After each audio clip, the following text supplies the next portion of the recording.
I wanted to jump on quickly and speak a little bit about the discourse happening in the community that's been going on for quite a long time regarding whether or not the moon is artificial. And so I'm going to bring in some information, my take on it, and it's a bit of a Jungian approach, but I'll be providing some information from different studies that I've done. And although I haven't gone in depth with a lot of schools of thought, I could see larger patterns happening between various schools of thought. And so, regarding the moon, I think the most important thing is that it is coming up right now, right? And then questioning, why is this discussion happening right now? And what does it relate to? The moon itself represents the yin principle, the yin principles, and the sun represents the yang principles. So the moon represents everything that is unconscious within an individual, within human beings, on this larger scale, right, in the material world. And the sun represents the light of consciousness and what, our capacity for awareness and what we are aware of currently. So any discourse around the moon points back to what is still unconscious within the collective. So we can point to the collective unconscious, and the moon is intrinsically connected to the ocean, and the sun is intrinsically connected to the land. So again, we have to look at, that yin principle, that feminine principle that is being brought to the surface to be looked at with a greater lens, with greater focus right now, because the feminine waters are rising. Going back to a video that I put out a little while ago about how this feminine principle is going to be coming online as the pendulum swings from the light of the sun and moves into the opposite end, which is bringing the focus back into the unconscious to go and excavate and explore and bring forth more information about who we are. When we go through these up-levelings of consciousness, the energy comes in from the base of the spine, right? So again, we're talking about the womb. We're talking about that sacral center, whether you're masculine or feminine. It's the dark space, the dark creative primordial space within. And it rises up the spine to reach the head, which is the sun, and illuminate. So again, there's a reflection of this energy going from the moon to the sun.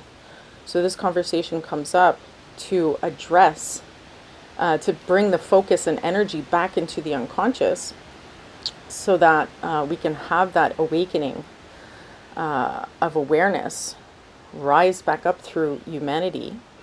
And so there's going to be a lot of different discourse, right, around some of the philosophies and ideologies that we have around the moon. And one of them being present is the idea that the moon is artificial.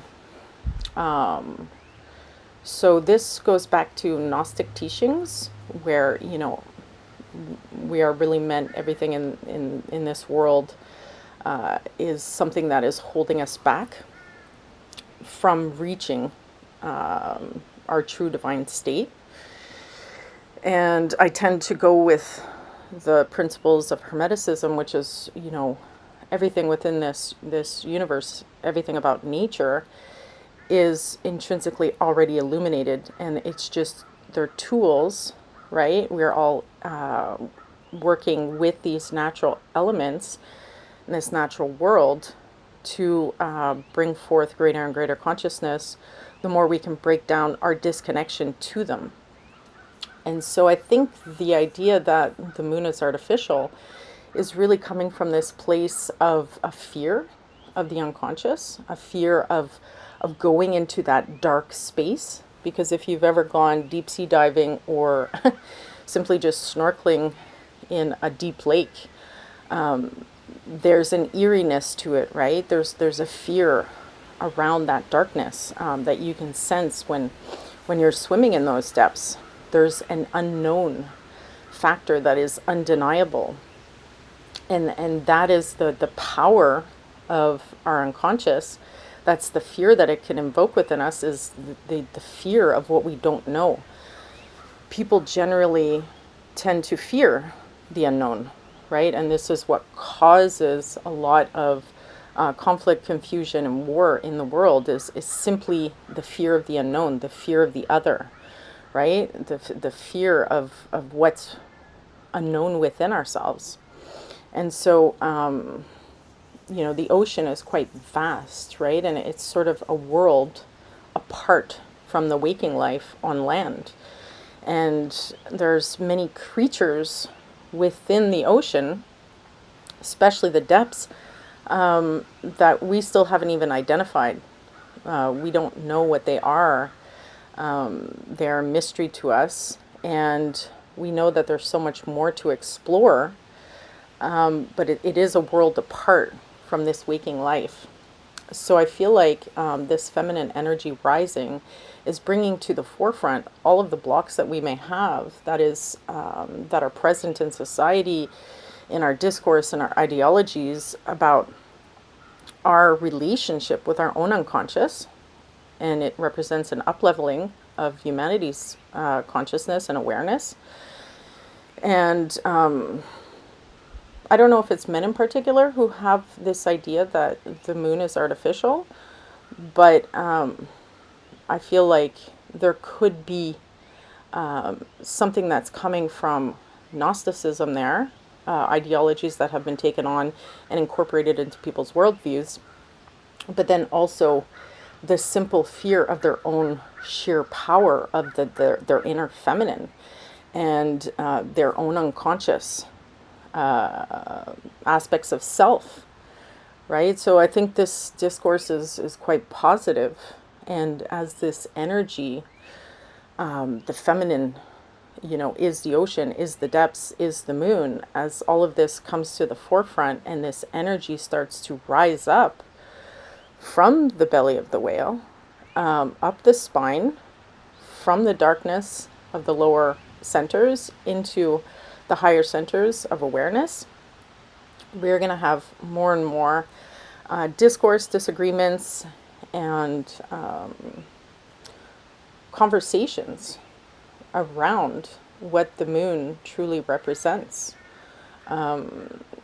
in these different pockets, in these different communities that use different languages to describe what it is.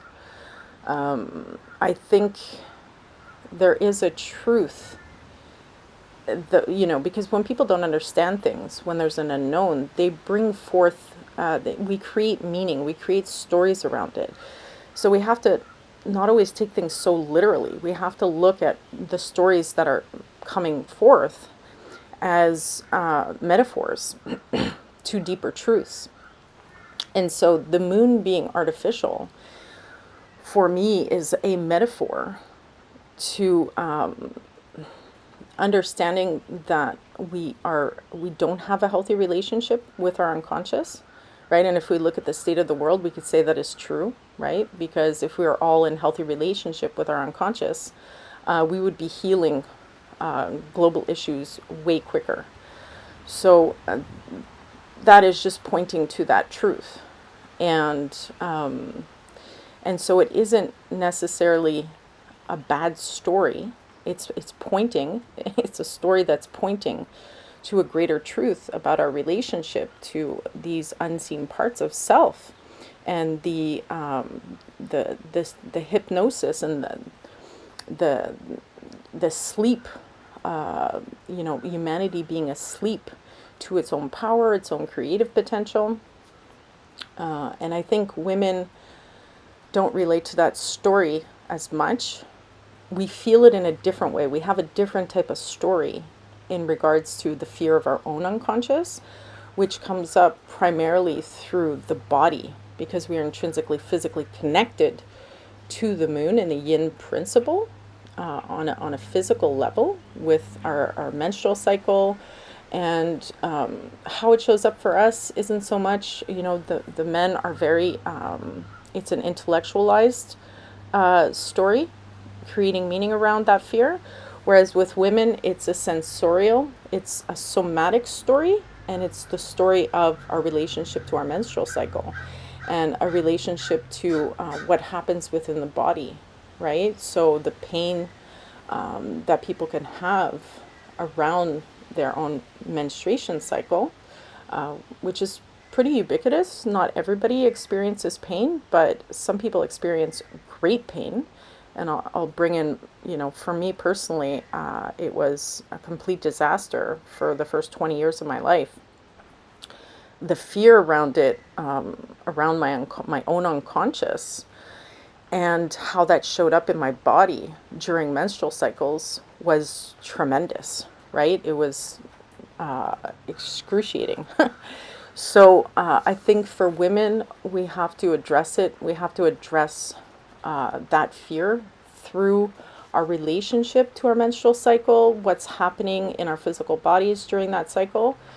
And men have to move beyond the metaphorical story that is pointing to something larger regarding the fear of their own feminine energy rising up, right? And how to properly navigate that, right? All these mystery schools gave us information about how to move, but we've lost those practices and rituals in society that allow people to move into higher states of consciousness and to bring up the unconscious material into conscious awareness in a healthy way. So, yeah, these stories are now, they're persisting, but they're coming up to be discussed for, I think, a positive. It's part of the process of reconnecting with our unconscious and breaking down the stories and ideologies that we've placed around our feminine principle and the natural world itself, to come into a healthy relationship with it. So I think I'll leave it at that. That's kind of my take on it, and I feel that this is all healthy discourse in the right direction, and as this pendulum continues to swing back, we're probably going to see a lot more conversations in the collective regarding all of these things. I hope that's helped, and I think this Uranus and Gemini is going to bring me on a little more than I thought it would, but either way, I really felt called to bring this information forward. Take care.